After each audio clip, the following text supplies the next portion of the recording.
आज हम पढ़ेंगे semi permeable membrane solution and colligative properties में इसका पार्ट 6 जिसमें हम पढ़ेंगे सेमी परमीबल मेम्ब्रेन के बारे में। जैसा कि पिछले लेक्चर में हम बता चुके हैं कि ऑस्मोटिक प्रेशर अर्थात परासरण की मुख्य जो कंडीशन है वह अर्धपारगम्य झिल्ली होती है, अर्थात अर्धपारगम्य झिल्ली द्वारा ही विलायक के अणुओं का अभिगमन होता है। लास्ट लेक्चर में हमने आपको प्राकृतिक सेमी परमीबल मेम्ब्रेन के बारे में बताया था। अब हम सेमी परमीबल मेम्ब्रेन अर्थात अर्धपारगम्य झिल्ली का विस्तृत अध्ययन करेंगे। इसमें प्राकृतिक एवं कृत्रिम दोनों ही प्रकार की अर्धपारगम्य झिल्ली का अध्ययन करेंगे।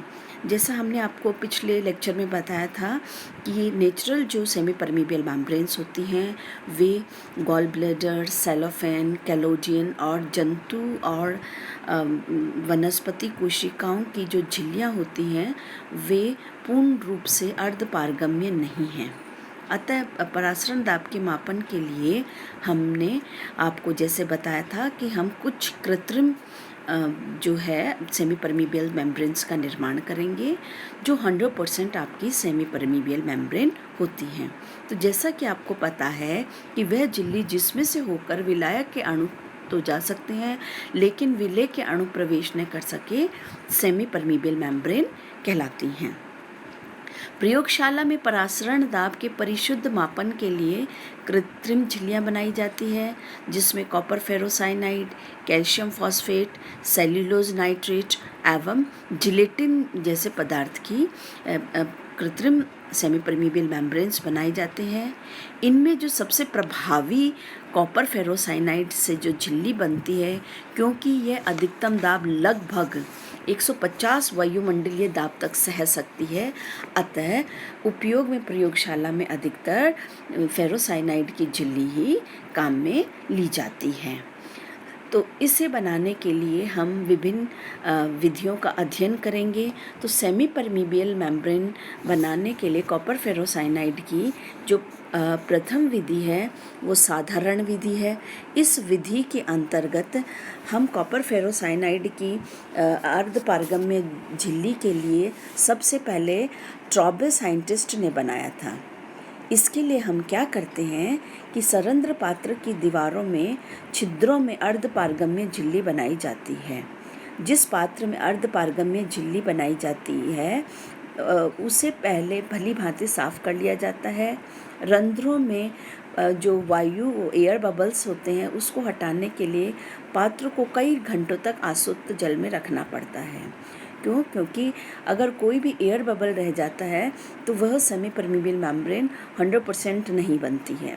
अतः पात्र में जल को उच्च दाब के अंतर्गत बलपूर्वक भेजते हैं ताकि सभी प्रकार के एयर बबल उसमें से हट जाएं।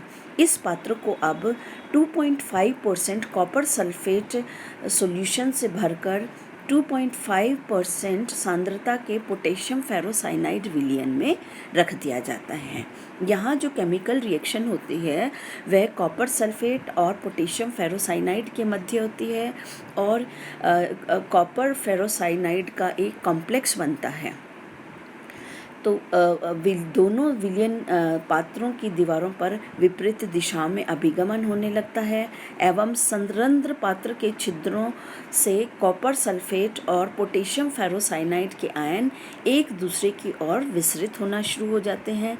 जिस स्थान पर ये दोनों प्रकार के आयन मिलते हैं वहाँ पर कॉपर फेरोसाइनाइड का एक जिलेटिनस अवशेप बना लेते हैं कि आपके भीतर से कॉपर आयन और बाहरी तरफ से फेरोसाइनाइड आयन आते हैं। और फेरोसाइनाइड आयन आपको पता है नेगेटिव चार्ज वाले होते हैं, कॉपर आयन पॉजिटिव चार्ज वाले होते हैं। तो आपका जो सरंध्र पात्र है उसके संगम स्थल पर एक कॉपर फेरोसाइनाइड की जिलेटिनस अवशेप बन जाता है जैसा कि चित्र में दिखाया गया है। इस अवशेपण के पश्चात सरंध्र पात्र को निकालकर आसुत जल से अच्छी तरह धो लेते हैं।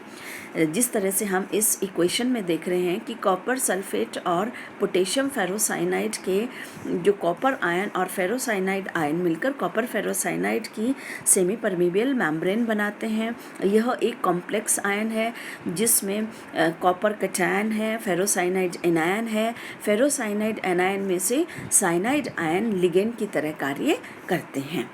अब जब इसको अच्छी तरह से धो लिया जाता है, इस विधि द्वारा आपको पता है कि जो कॉपर आयन है और फेरोसाइनाइड आयन है प्राकृतिक तरीके से अभिगमित होते हैं, इसलिए समय अधिक लगता है तथा वास्तव में अवक्षेप पात्र की दीवार के ठीक बीचों बीच नहीं बनता, क्योंकि कॉपर आयन जो होता है फेरोसाइनाइड की अपेक्षा अधिक तीव्र वेग से चलते हैं, इसलिए जो झिल्ली बनेगी वह थोड़ा पात्र के बाहर की ओर बनती है।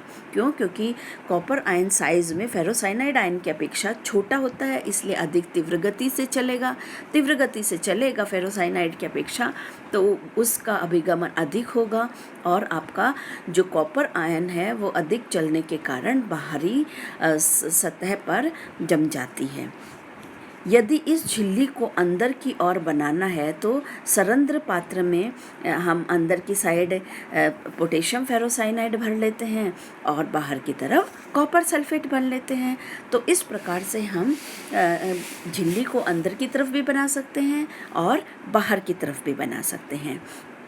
तो यह साधारण विधि है कॉपर फेरोसाइनाइड की झिल्ली बनाने की, सेमी परमीबल मेम्ब्रेन बनाने की, कृत्रिम फेरोसाइनाइड सेमी परमीबल मेम्ब्रेन बनाने की। दूसरी विधि है, चूँकि इस विधि का जो ड्रॉबैक था वो यही था कि इस विधि द्वारा बहुत अधिक समय लग जाता है बनाने में। क्यों? क्योंकि इसमें कॉपर आयन एवं फेरोसाइनाइड आयन का प्राकृतिक तरीके से अभिगमन होता है, इसलिए इस कमी को दूर करने हेतु विद्युत विधि का उपयोग करते हैं। विद्युत विधि में उपरोक्त विधि द्वारा अर्धपारगम्य झिल्ली बनाने में, जैसा कि हमने आपको बताया था, देर होती है और इस विधि द्वारा थोड़े ही समय में अधिक कॉम्पैक्ट और मजबूत झिल्ली बनती है विद्युत विधि द्वारा। क्यों? क्योंकि इसमें आयनों का अभिगमन हम विद्युत विधि द्वारा करते हैं। इस विधि में एक बड़े पात्र में पोटेशियम फेरोसाइनाइड का विलयन भरकर उसमें एक प्लेटिनम का सिलेंडर सरंध्र पात्र तथा कॉपर की प्लेट ए लगा दी जाती है, जैसा कि हमने आपको चित्र में दिखाया है। प्लेटिनम सिलेंडर सी कैथोड का एवं कॉपर प्लेट ए एनोड का कार्य करती है। सरंध्र पात्र में रिएक्शन मैकेनिज्म वही होगा। कॉपर सल्फेट और पोटेशियम फेरोसाइनाइड में से फेरोसाइनाइड के आयन अभिगमित होंगे अंदर की तरफ, कॉपर आयन बाहर की तरफ होंगे, लेकिन यहाँ पर आयनों की जो गति है वो हमारे कैथोड और एनोड द्वारा तीव्र हो जाती है। सरंध्र पात्र में कॉपर सल्फेट विलयन भरते हैं। चित्र में बताए अनुसार दोनों इलेक्ट्रोड बैटरी और विद्युत घंटी बी द्वारा जोड़ देते हैं। विद्युत धारा प्रवाहित करने पर दोनों विलयन का विसरण प्रारंभ हो जाता है।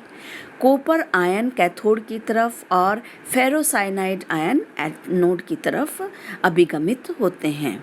ये दोनों प्रकार के आयन सरंध्र पात्र के छिद्रों में लगभग बीच में मिलते हैं। रासायनिक प्रक्रिया के फलस्वरूप बना कॉपर फेरोसाइनाइड छिद्रों में निक्षेपित हो जाता है। कॉपर फेरोसाइनाइड बनाने के लिए सेल का विद्युत प्रतिरोध बढ़ता जाता है और झिल्ली के पूर्ण बनने पर यह जो प्रतिरोध होता है वो अधिकतम होता है और जो सर्किट में हमने बेल लगाई है वो बजना बंद हो जाती है। अब पात्र को निकालकर वही आसुत जल से हम अच्छे से धो लेंगे ताकि सभी विद्युत अपघट्यों से पात्र मुक्त हो जाए।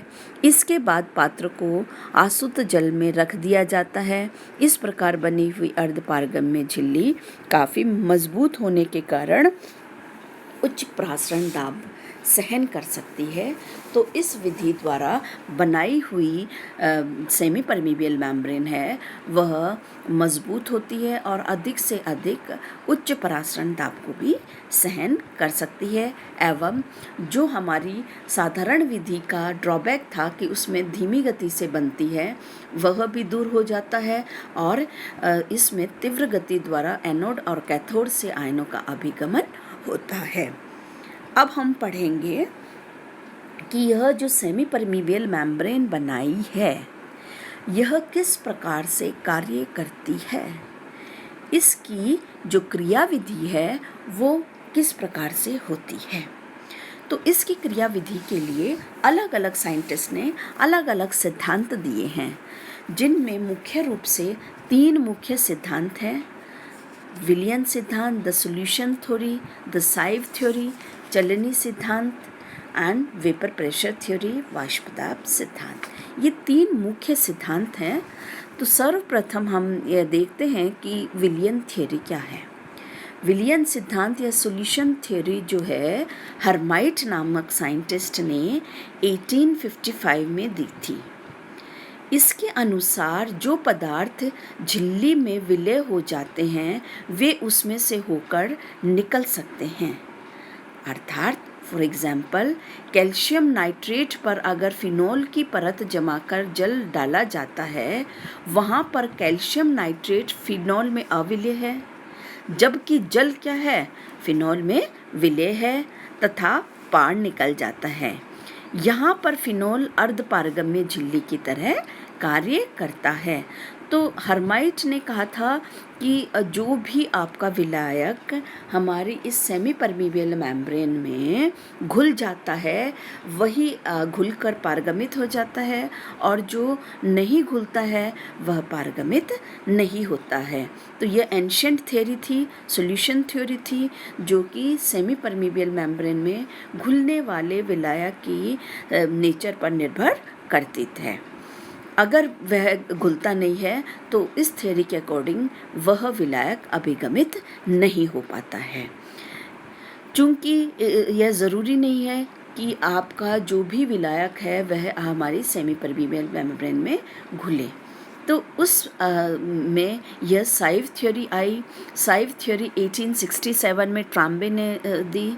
इस सिद्धांत के अनुसार अर्धपारगम्य झिल्ली एक छलनी की तरह कार्य करती है, जिसमें सूक्ष्म छिद्र होते हैं, और ये जो छिद्र होते हैं ये इतने छोटे होते हैं कि इसमें से छोटा जो सॉल्वेंट का मॉलिक्यूल है वो तो अभिगमित हो जाता है, लेकिन विलेय के जो अणु है बड़े साइज़ के होने के कारण इसमें से अभिगमित नहीं हो पाते हैं। तो इस सिद्धांत में सेमी परमीबियल मेम्ब्रेन का रोल एक बारीक छिद्रों वाली छलनी के रूप में किया गया। तो यह जो सिद्धांत है इसमें से सिर्फ चूँकि according to the comparison of size of solvent and solute molecule, solvent molecule जो है साइज़ में छोटा होने के कारण वह छलनी नुमा अर्धपारगम्य झिल्ली द्वारा अभिगमित हो जाता है एवं विलायक का अणु नहीं हो पाता, विलेय का अणु नहीं हो पाता है। क्यों? क्योंकि वह साइज़ में बड़ा होता है। तो कुछ जो है विलियनों में आपका सॉल्यूशन थ्योरी काम करती है, कुछ विलियनों में साइव थ्योरी काम करती है, और थर्ड जो है वेपर प्रेशर सिद्धांत दिया गया। यह सिद्धांत कैलेंडर नामक साइंटिस्ट ने 1903 में दिया गया। इसके अनुसार जो सेमी परमीबियल मेम्ब्रेन है वो कैपिलरी ट्यूब्स की बनी होती है। इसके छिद्र इतने छोटे होते हैं कि इसमें से न तो आपका विलेय का अणु और न ही विलायक का अणु निकल पाते हैं। ये एक कैपिलरी ट्यूब की भांति होते हैं, अतः दोनों ही अणु अभिगमित नहीं हो पाते हैं।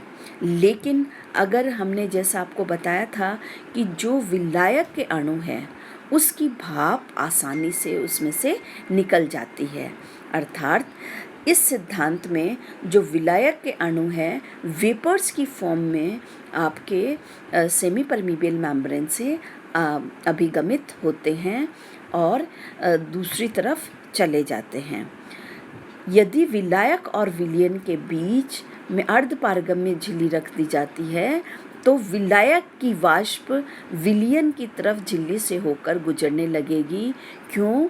क्योंकि विलयन का जो वाष्प दाब है विलायक के वाष्प दाब से कम होता है, तो वाष्प दाब ग्रेडियंट उपस्थित हो जाता है, और जो विलयन का वाष्प दाब है वह विलायक के वाष्प दाब से कम होने के कारण आपका विलायक का वाष्प दाब विलयन की तरफ अभिगमित होता है।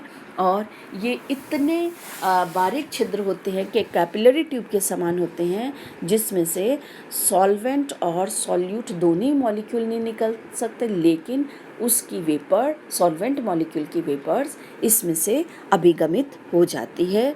तो किसी भी सेमी परमीबल मेम्ब्रेन की वर्किंग में तीनों में से कोई ना कोई सिद्धांत लागू होता है।